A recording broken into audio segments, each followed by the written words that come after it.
اچھا جی، آج آپ نے پڑھنا ہے وائکنگ انویژنس۔ وائکنگ نے انویڈ کیا تھا پر ان کا سکسیزفل نہیں تھا انویژن۔ وائکنگ سے کبھی حکومت قائم نہیں ہوئی۔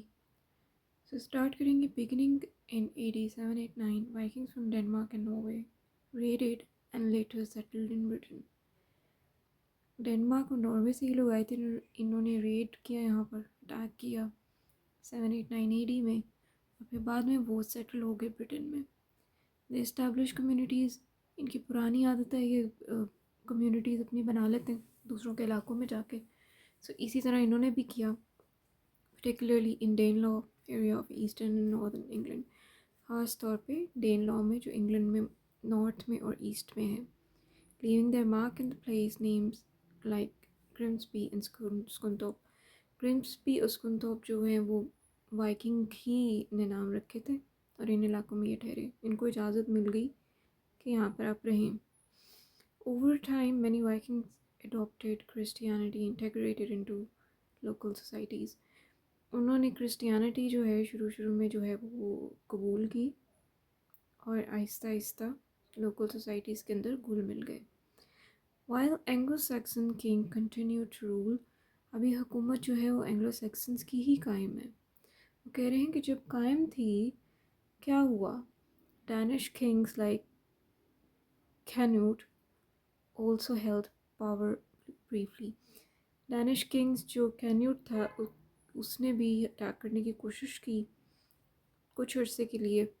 And in Scotland Viking pressure prompted the unification of tribes under Kenneth MacAlpin and the term Scotland began to take hold۔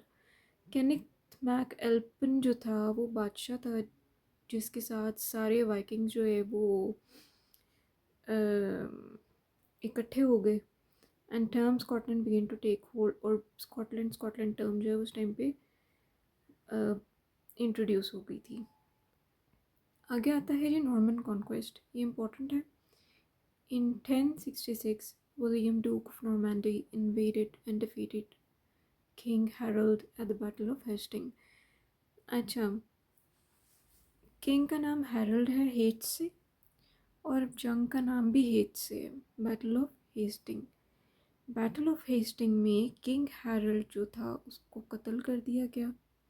قتل کرنے والا کون تھا؟ ڈوک آف نارمنڈی، اور اس نے پھر انگلش تھرون سنبھالا، کلیمنگ دا انگلش تھرون کہتے ہیں تخت کو، یعنی جو انگریزوں کا تخت تھا اس کو پھر اس نے سنبھال لیا، اوورٹیک کیا ولیم نے 1066 میں۔ نون ایز ولیم دا کانکرر کہتے ہیں فاتح کو، جس کو فتح نصیب ہوئی ہوتی ہے۔ ولیم دا کانکرر اس کا نام لیا جانا شروع کیا، اور انہی لوگوں کو ہم نارمنس بھی بولیں گے آگے جا کے۔ His victory mark the beginning of Norman rule. Norman کی حکومت کا جو سلسلہ تھا وہ یہاں سے شروع ہوا۔ The story of this conquest is famously depicted in the Beck's tapestry still preserved in France۔